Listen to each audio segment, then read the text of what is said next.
जरा सोचिए, जब आपका शरीर छूट जाता है तब आपका कौन होता है? यह बहुत सुंदर प्रश्न है। जब आपका शरीर को जला दिया जाता है श्मशान घाट में,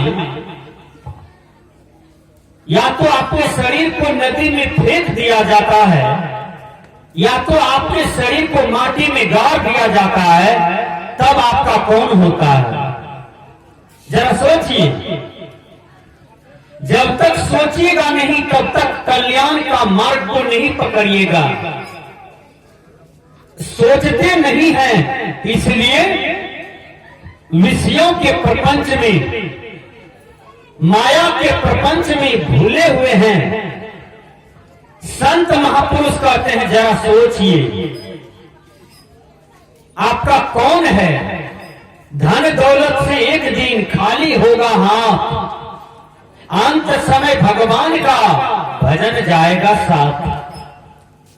आपने इतना सुंदर चोला को प्राप्त किया, चोला मतलब शरीर। आपने इतना सुंदर काया को प्राप्त किया, काया का मतलब शरीर। आपने इतना सुंदर तन को पाया, क्या आपने इस तन से भजन किया? आदमी करते क्या है? केवल धन को बटोरते रहते हैं, भजन कभी नहीं करते हैं। केवल माया को इकट्ठा करते हैं। माया का जो प्रपंचायिक विषय वस्तु है उसको केवल जमा करने का प्रयास करते हैं और जीवन भर जमा करते करते एक दिन मर जाता है। दुविधा में दोनों गई माया मिली न राम। जब मौत का थपेड़ा लगता है तो माया तो छूटने करता है, राम भी छूट गया। राम तो कभी अध्ययन नहीं किया, राम का कभी नाम नहीं लिया, तो माया भी छूट गया और राम भजन भी छूट गया। संत महापुरुष कहते हैं, धन दौलत से एक दिन, कहा अमीर को भी, गरीब को भी, राष्ट्रपति को भी, प्रधानमंत्री को भी धन दौलत से एक दिन खाली हाथ हो जाता है। सबका खाली हाथ हो जाता है। और अंत समय भगवान का, वह समय भगवान का भजन ही साथ में जाता है जब सब कुछ छूट जाता है। भगवान का मतलब आपके अंदर में जो चैतन्य है, आत्मा है, वह आत्मा सर्वोपरि है, वह आत्मा ही परमात्मा है, वह आत्मा ही भगवान है। कहा जाता है आप एक आत्मा हैं, आपने अनंत आत्मा का सेवा किया, अनंत आत्मा को आपने सुख दिया, अनंत आत्मा को आपने जगाया। यही भजन है, यही भजन आपके साथ में जाता है।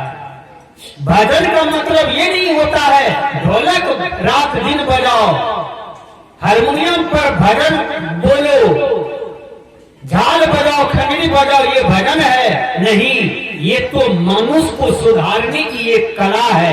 भजन है जो अनंत आत्मा से आशीर्वाद प्राप्त करता है, अनंत आत्मा का सेवा करता है, अनंत आत्मा को जीतता है अपने मन वचन कर्म से, अनंत आत्मा को नाना प्रकार के ज्ञान देने का प्रयास करता है। यही भजन मनुष्य के साथ में जाता है, यही यश कीर्ति मनुष्य के साथ में जाता है। मंदोदरी पूछते हैं रावण से, माता मंदोदरी पूछती है रावण से कि हे रावण, आप मेरे पति हैं, आप आज भगवान राम के हाथ से मारे चले जाइएगा, लेकिन आप हमको एक बात बता दीजिए। कहा वो बात क्या है? कहा आप मर जाइएगा, क्या आपका पूजा होगा? रावण कहते हैं हे मंदोदरी, पूजा तो राम का ही होगा, क्योंकि राम सत्य पर है, अब मैं असत्य पर हूं। मैं तो अभिमानी हूँ, राक्षस हूँ, क्रूरी हूँ, शराबी हूँ, नशेरी हूँ, भंगेरी हूँ, बेविचारी हूँ। इसलिए हे मंदोदरी, पूजा तो राम का होगा, लेकिन एक बात याद रखना, अमर राम भी होगा और अमर रावण भी होगा। इसलिए कि जब जब लोग, जब जब सृष्टि में मानव राम को याद करेंगे, तब तब रावण को भी याद करेगा, तब रावण भी अमर हो जाएगा राम के साथ। लेकिन रावण का पूजा नहीं होगा, राम का पूजा होगा। अमर तो होंगे हम भी, लेकिन हमारा पूजा नहीं होगा। इसलिए सज्जनों, कर्म दो प्रकार का होता है। यदि आप अच्छा कर्म करते हैं तो आपका पूजा होता है, यदि आप सुंदर कर्म नहीं करते हैं तो आपका पूजा नहीं होता है। आप देखिए, सुंदर सुंदर ग्रंथ में लिखा हुआ है, दोहर की कर्मी पूजा है। भगवान राम पूज्य हो गए अपने कर्म के बल पर, कबीर साहब जी पूज्य हो गए अपने कर्म के बल पर, बाबा मीही परम पूज्य हो गए अपने कर्म के बल पर, गुरु नानक देव जी पूज्य हो गए अपने कर्म के बल पर।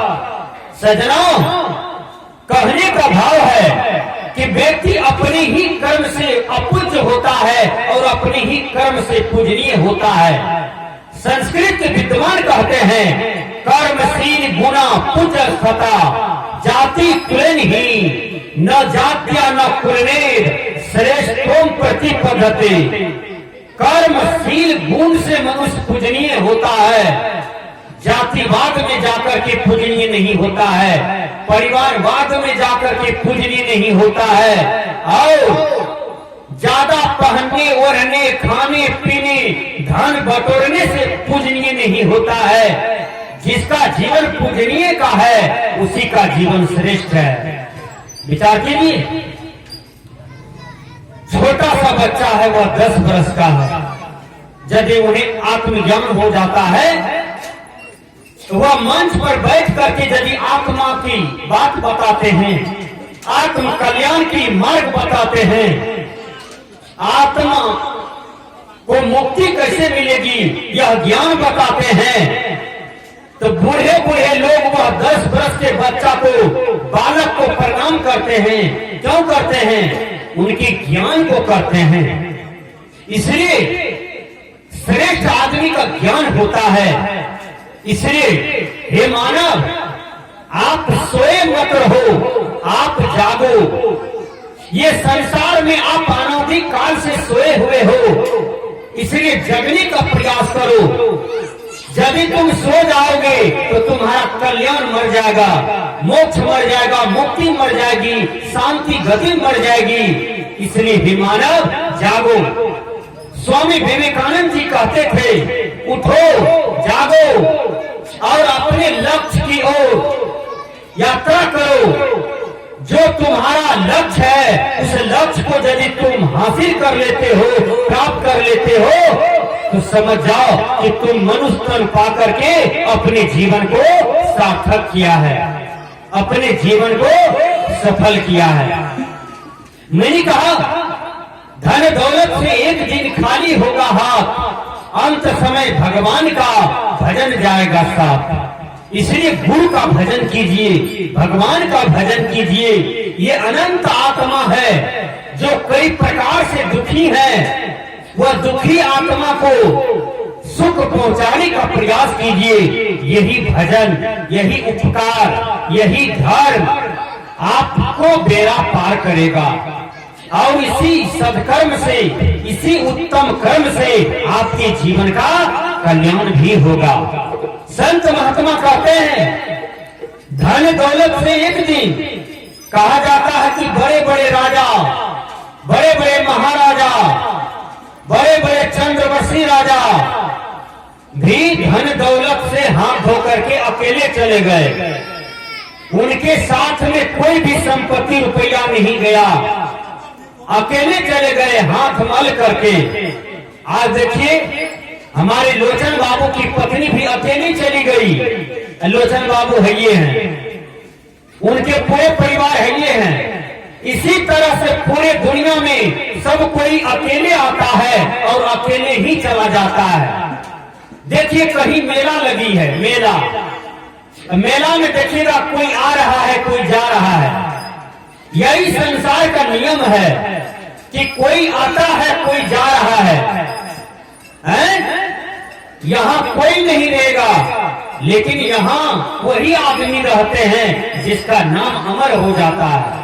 जैसे भगवान बुद्ध, भगवान महावीर, बंदी छोड़ कबीर, महात्मा गांधी, ईसा मसीह, ये सब ये संसार में थोड़े मरे हैं, ये जीवित हैं।